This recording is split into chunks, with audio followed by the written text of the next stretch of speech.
So my name is Sue, and I'm the research lead at the facility that you see here.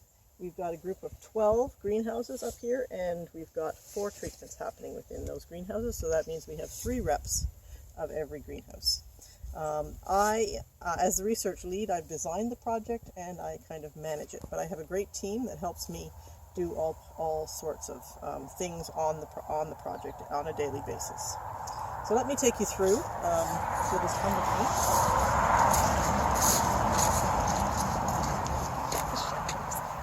So we'll just start here because it's the closest thing, and all of these are just replicates of what we've got here. So you can see these beautiful paths. We've made these with wood chips from Highland Creek here. So this is a hoop house, and all these hoop houses are specially made by my group to prevent bees from escaping. So they've taken great care to make sure that the doors are sealed and the plastic is sealed so that bees can't escape from it. You'll notice on the hoop houses as we walk around that they're covered with netting. Okay, then we have a double layer of plastic here. So come on in through the plastic. So the hoop houses are designed in a special way.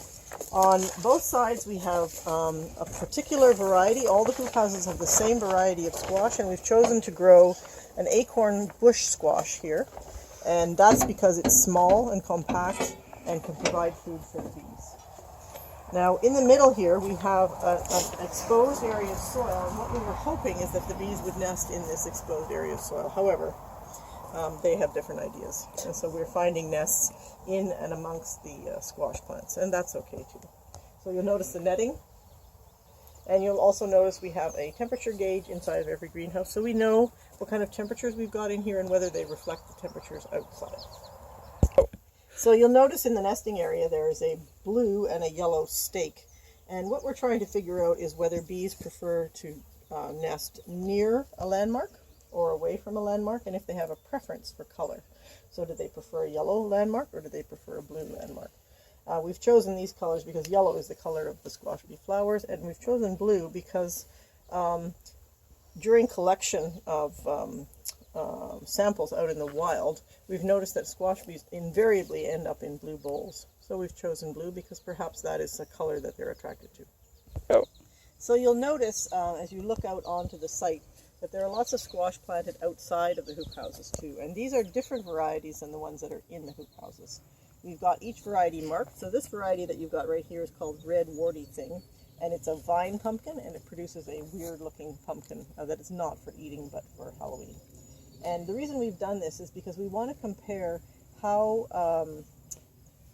the preferences of bees or pollinators for these different varieties. We might find that that the honeybees all end up on Red Warty Thing, and the bumblebees prefer green bush zucchini or whatever. We don't know the answer.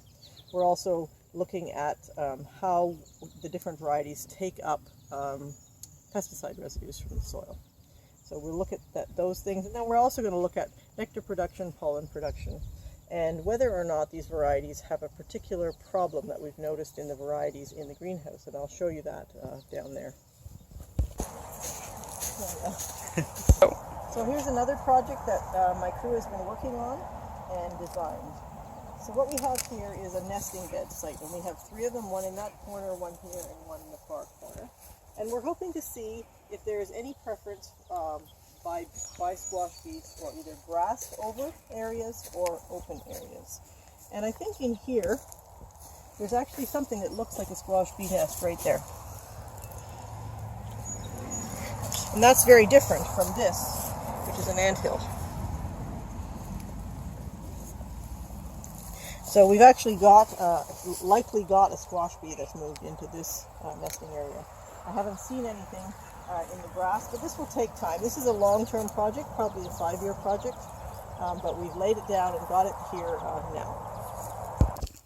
Okay, so this is a variety that is outside the hoop houses, but it's exactly the same variety as is in the hoop houses. And we've noticed a very strange thing on this variety. It's actually quite disconcerting. This is a male flower, and male flowers produce pollen on their anthers, so that middle part, I'm going to take off the petals.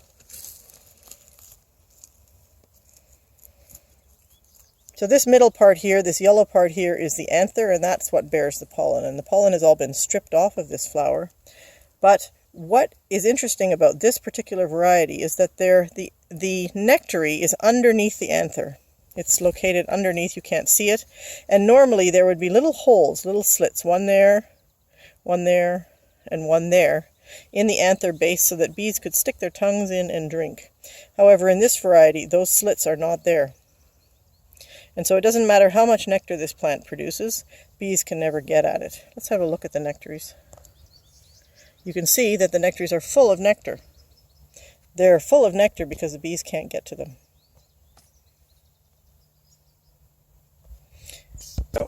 So here we have a side project because my crew has got, they're all very intelligent and they're all very curious and they want to try new things. So 2 of the crew members have created sampling areas for ground beetles, and this one particular one, you can see it here, it's a whole bunch of solo cups that are stuck into the ground and filled with water, Dylan? Water and soap. Water and soap. And what we're hoping to find is ground beetles that come along on the ground and then fall into these traps. They're called pitfall traps. And we're looking for differences in ground beetle populations between the different areas of our site. This is a barley crop, and so it kind of represents a grain crop. And then there are other ones in different places. What are the different places? Soybeans, bush zucchini, vine zucchini, and then you'll have some on natural lands. Natural areas. Okay. So you can see we're doing all kinds of interesting things.